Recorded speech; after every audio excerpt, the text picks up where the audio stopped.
Бојот во сликарството, кој целосно и безрезервно му се подава на внатрешниот порив и спонтаност, да ја изрази тајната и убавината на светот во нас и околу нас. Ацо Филиповски продолжува со уметничката мисија, со езгијата на препознатливото творечко кредо, чии слики и пораки се вистинска свеченост за окото и душата.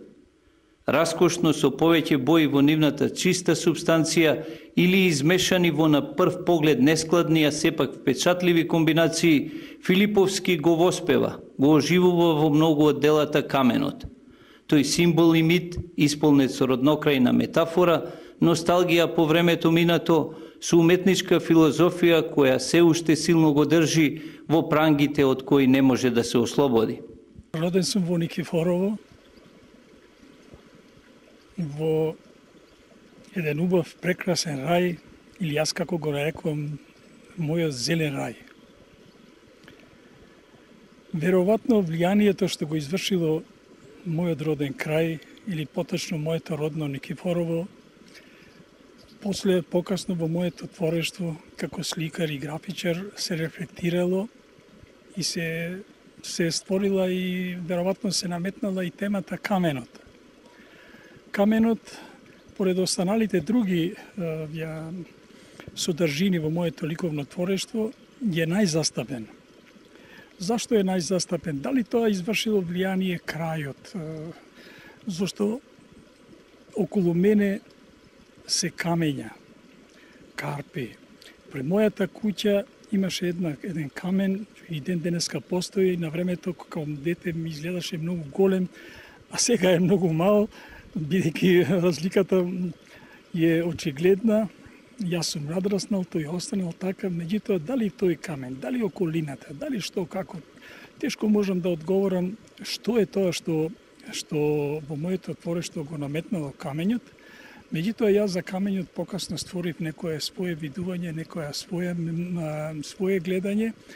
Камењот како материја е најпостојана и ми се чини како во него да е вметната целата меморија на човештвото. Каменот ги бележи пулсирањата на луѓето кои минуваат и кога би можело да се навлезе во неговата меморија, тој би имал што да ни каже.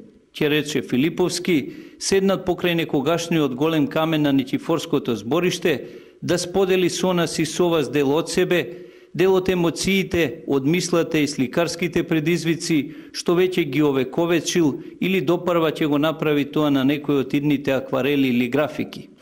Тој е составен дел на пейзажот, составен дел на живењето на човекот и го вметнувам насекаде кај што разбираше ликовното дело трпи, а сега во последните мои творби камењот прераснува како единствена тема што ги исполнува целата површина. Тој камен во моите очи веќе од една сурова, безживотна материја прераснува, како би рекол, во драги камен или скапоцен камен, обоен со најразлични бои, зашто не случајно дека ето и скапоцениот камен пак е поврзан со животот на човекот. Кодот на човештвото се наоѓа во скапоцениот камен. Иако се расветли таа тајна, ќе се дознаат многу нешта за животот на човекот.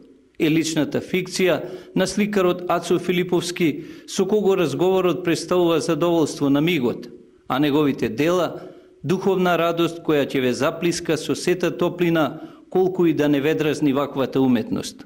Сакам во моето творештво да наметнам тема која што може секој пат да се гледа. Иако е камењот камен како некаква морбидна состојба, безживотна, јас ја оживувам неа во моето сликарство, ја правам жива, ја правам интересна, ја правам богата, раскошна, со тоа да ја носи мојата порака што велам дека камењот е меморија на човештвото, дека камењот го содржи животот и еве како некакво памтење за идните генерации. Му давате душа, го да, апсолутно му давам душа, го благодарувам, станува драгоцен камен.